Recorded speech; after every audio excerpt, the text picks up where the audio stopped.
Quickie. Are you ready? Let's go. Alex J. Aguiar. Alex, are you ready to pod? We are ready. Let's get to it. Ready. This is Alex J. Aguiar, and welcome to Pod With Me Quickie, in memory of sleep. I haven't been sleeping much lately due to all the work and stuff I have to do, so I wanted to go ahead and do a research on how many hours a night should we sleep. Well, besides finding out how many hours a night should we sleep, I found out a lot of interesting things that happen to us when we don't sleep or when we sleep too much.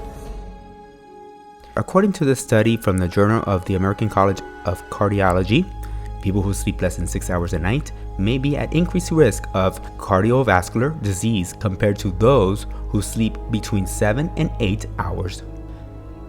The CDC claimed that staying awake for at least 24 hours is like having alcohol in your blood. The effects of going without sleep 24 hours can include drowsiness, concentration and memory and difficulties, reduced coordination, impaired judgment, short-term memory problems, raised levels of stress hormones, increased blood sugar levels, a higher risk of accidents, muscle tension, and it also messes with the natural sleep wake-up cycle, which affects hormones that regulate growth, appetite, metabolism, stress, and the immune system. Staying awake for more than 72 hours included extreme fatigue, difficulty multitasking, severe concentration and memory issues, paranoia, depressed mood, difficulty communicating with others.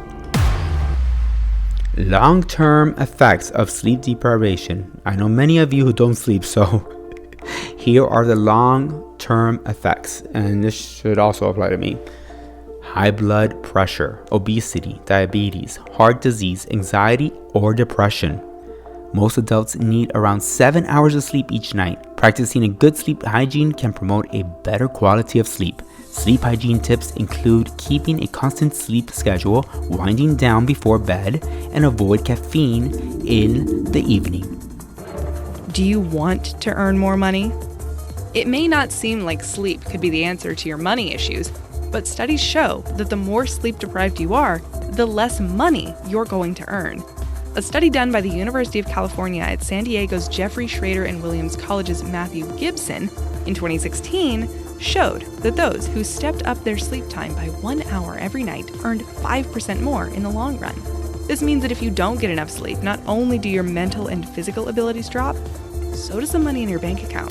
Getting less than 8 hours of sleep a night is bad for you. 2002 study of 1.1 million participants between the ages of 30 and 102 revealed that those who had 6 or 7 hours had a lower death rate than those who regularly slept 8 or more hours or less than 4. The mortality rate creeps up for people who sleep too little or too much. It is tempting to take a sleeping pill if you're having trouble falling asleep, but you are better off not doing it. First of all, sleeping pills do not really help you sleep. In his book, Why We Sleep, Unlocking the Power of Sleep and Dreams, argues that people who take sleeping pills like Ambien are sedated rather than sleeping. It's not the same type of rest that we get when we fall asleep on our own. Second, it's important to keep in mind that sleeping pills, like any other medication, pose health risks for those taking them. Zolpidem, Ambien, may weaken the brain cell connections associated with learning. It may be causing memory damage over time. Sleep expert Dr. Daniel Kripke states that the risk of death from taking sleeping pills 30 times or more a month was not much less than the risk of smoking a pack of cigarettes a day.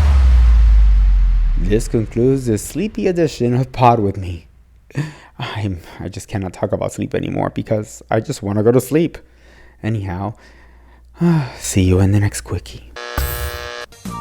More on Pod With Me, look us up on Facebook under Pod With Me, AJA, and on Instagram under Pod With Me. Also in the Apple Podcast app and on the Google Podcast app.